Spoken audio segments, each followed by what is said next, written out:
welcome to Airports Company South Africa's Women in Aviation Series, where we feature prominent women in the aviation space who are pioneering.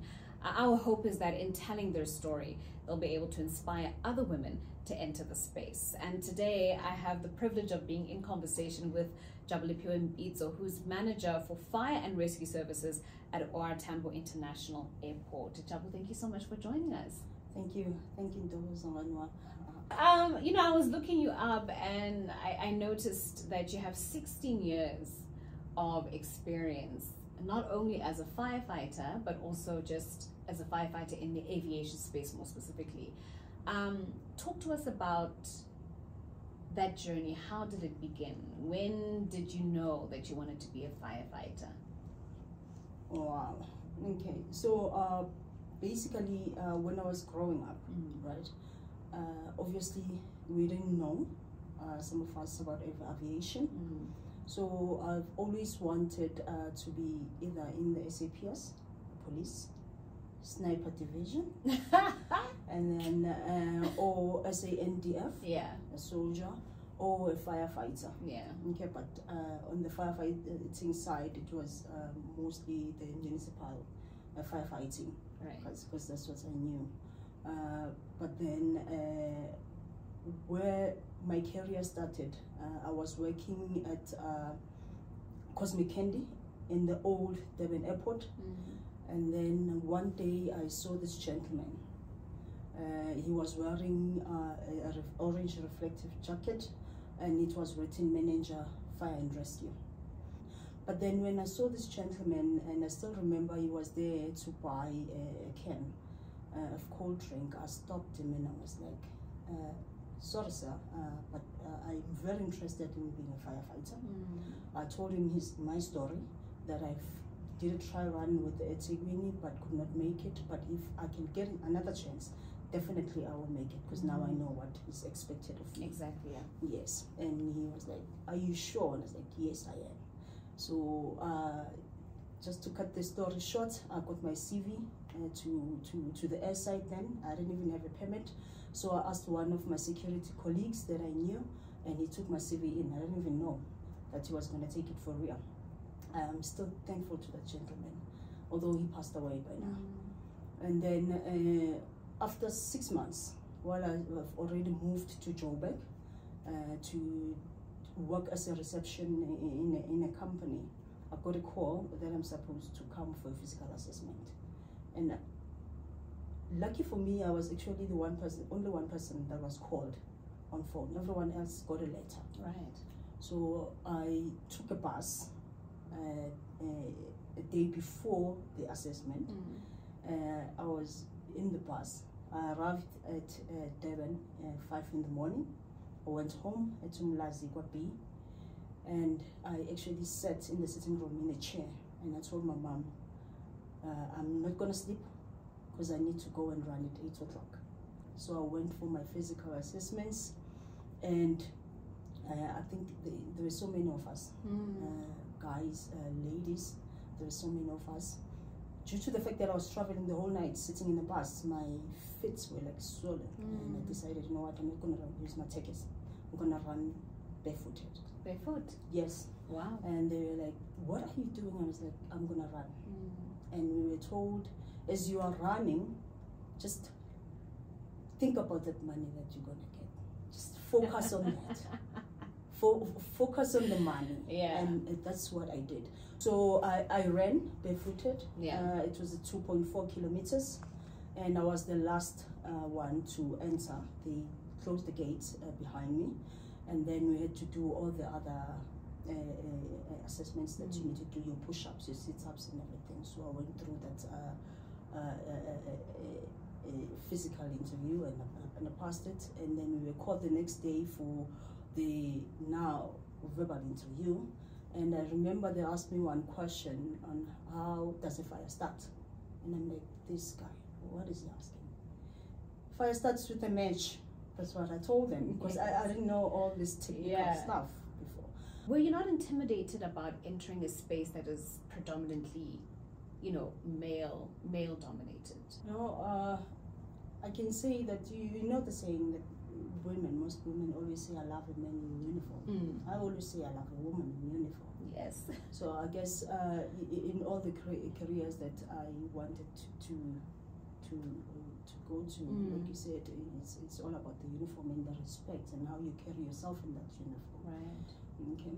So that's what actually pushed me to get to where I am. That is incredible, and I love that because, you know, we live in a patriarchal society, and within that context, women are given certain roles, Yes. men are given other roles.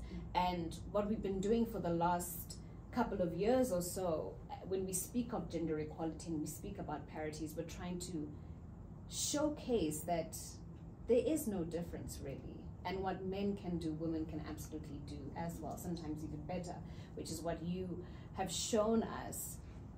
What is it about maybe how you were raised or the upbringing that you had that always told you that if you put your mind to something, you can get it done? I ask this question because at multiple points in your story, Jabu, you could have quit. You know, the first time you failed your assessment, you could have just said, oh, well, I guess this is not in my path. This is not something that's written in the stars for me, you know. But despite the setback, you persisted, you persevered, you applied again. You know, you made inquiries, you gave your CVs to gentlemen who you didn't even know would ever deliver those documents or not.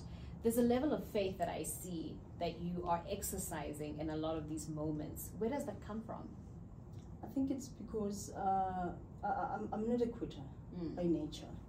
You know, I accept that there are some things that I will not be able to do or deliver, but to me, you know, when I go for an interview and I don't get a position, it's not because I failed, but to me it is because the universe at that time is saying, Jabu, don't worry, this one is not yours. Yours is coming.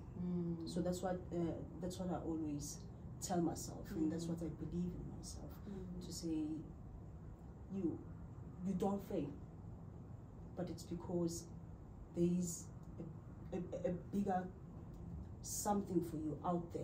This one is not meant for you, because should you persist and take it, you might not reach where you want to reach in life. So that's always been my thinking. The reason why I've always pushed and I've always tried to prove myself. If I'm successful, I'm successful. If I'm not, then what's next? What's next? We move forward. Yes, I love that question. What's next? So you are now in a leadership position. You have people that you are responsible for. There are duties, roles, responsibilities that have been placed upon your shoulders, and you've earned the right to be given those because you've worked your way, you know, to the top and have proven yourself time and time again. But as a leader now, what does leadership mean to you? You have come up under other people's leadership. You are now a leader yourself. What does leadership mean to you, or what does leadership look like to you? That's a great question, because to me, leadership is always about always opening yourself up to learn. Even the people that I'm leading right now, they will tell you that sometimes I always call them and be like, hey, I'm supposed to do this way. Yes. And then I will go to that meeting and I'll be like looking all nice and as if it came from Jabu herself. Yeah. But you know, it's always accepting that there might be things that you will not be able you will not know everything. Actually, even in a leadership position, it doesn't mean just because you are a manager now, your word is everything. You shut down. So my leadership way of doing things is we discuss. Let us have a discussion. So it's also making me so curious about women who are leaders in the space. You know, obviously our company is headed by a woman, and we're seeing a lot more women taking up leadership, managerial positions in the aviation space. Do you think we're doing enough to make them feel empowered in the space, to make them feel seen and heard and represented in the space? I think, as a company, obviously this is something new. It's a new initiative. I mean, I'm the first female fire manager after 26 years. Wow. For ACSA. Yeah. It has always been males. Even right now, in the manager forum that we have, I'm the only female.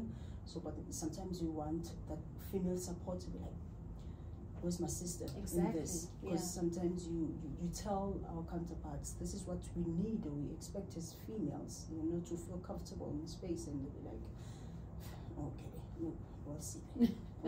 Next time, next meeting, Jabu. Next, you understand? But then I think we are doing great now. We are doing great. When I had my interview for this position, because I did 2 interviews, in the first interview, I did say that, as CEO of Tambo, I am actually then, I felt embarrassed. I was very clear in the interview to say I feel embarrassed by the fact that there's only, in the firefighting space, there's only one female that is permanent, and she was a supervisor, and the whole team was male, right? And then the rest of us, we actually seconded by them. But now at least there's some changes. We've got an assistant manager, she's female, and then we have another supervisor who's a training officer, and she's female. But then again, it's a long way for us as females in such positions, because most of the time it is thought that you are just put there as a rose among the thorns, just for the picture, so just window dressing. Yeah, just so it to look beautiful, not giving us the credit that we are actually in these positions because we deserve to be in these positions, because we have actually walked with these men the same lane as they did, growing up within the space, the department, like them, doing the same physical fitness like them, running the same size hose like them, wearing the same bunker gear, and being responsible as our male counterparts. So if you can get to that point whereby people are not looked, we don't look at the gender of a person in the position, but just accept the fact that, this person deserves to be here. What's your advice to someone who's looking at you right now? My advice will be want to be the head, because that's what I want. That's what I wanted. And this is not the end for me. I still feel there's a long way to go. So it's all about perseverance. Don't let anyone distract you from your goals, your hopes, and your dreams. Because at the end of the day, it's you, it's your life, it's what you want, and it's all about your satisfaction, which I think it's always been about with men. It's always been them, what they want, and the ladies having to support, being a pillar for them when they tell that just to lean on. No supporting role here. No supporting role this time. Let us go and showcase ourselves to say we deserve to be. I'm more than, I've always said when I'm doing my training or to the team, to say I am more than the heels that I wear or the manicure. You understand? Yeah. You understand? If that alarm goes off, you'll be surprised what I can do. Who I can lift. Firemen's lift. Yes. The firefighters will know that. Yeah. So yes, it's all about the perseverance. Well, Jabu, you are impressive. You are inspiring. and I can't wait to see the heights that you reach. And thank you so much for coming on to our series and sharing your story with us. Thank you.